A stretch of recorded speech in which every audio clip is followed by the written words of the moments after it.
Hello again from the posh lavish digs of Mill City Roasters. I'm Steve Green. I'm responsible for everything, and mine are the official views of Mill City Roasters. One of the most frequently asked questions by would-be startup commercial roastery owners is why some roasters seem so cheap and others so expensive.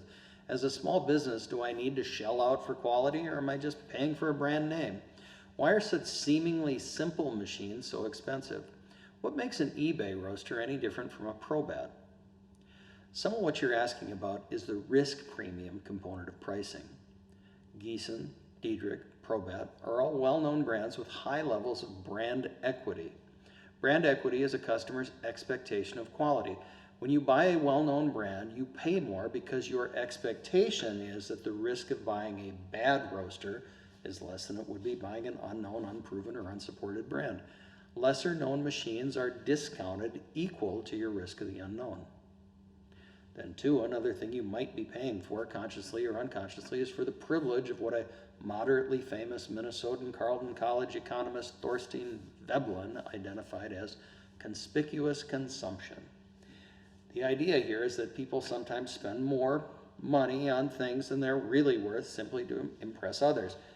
I was once told by a potential customer they couldn't install my less expensive, more capable production roaster in his cafe because we have a Slayer. Ironically, the machine he went on to purchase from Europe arrived damaged, and then 6 months later, the replacement arrived damaged as well, and incidentally, according to him, neither have ever performed as well as his hidden from customers' sight Mill City 500-gram roaster. The famed mid-century designer Charles Eames said, "A product often becomes more useful if the costs are lowered without harming the quality." With that as my goal, my company builds and sells machines that went out against more established brands because we specifically design machines for superior performance and longevity. Although built in China with much more labor-intensive procedures using much heavier, thermally superior frame construction and simpler finish techniques, we command a higher price because of the quality of our UL and CSA-listed components and ongoing support. More important are the conscious design choices we've made.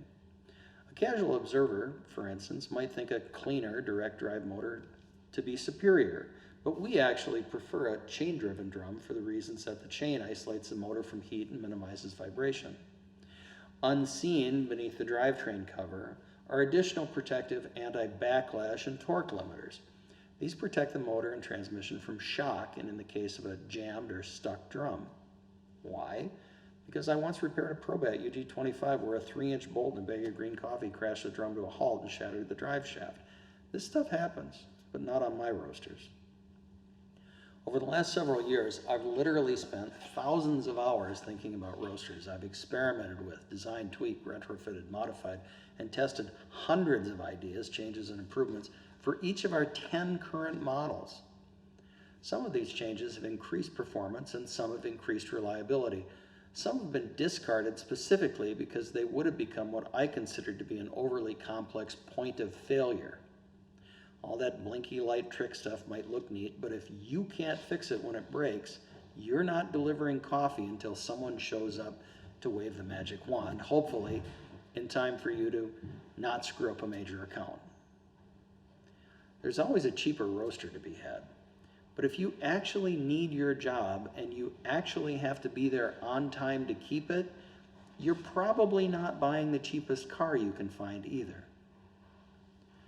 My idea of a better roaster is more reliable and easier to repair and maintain, gets you more control, more power, gives you more options over how you handle any given coffee, and minimizes the frustration of repeatedly hitting your roast spec.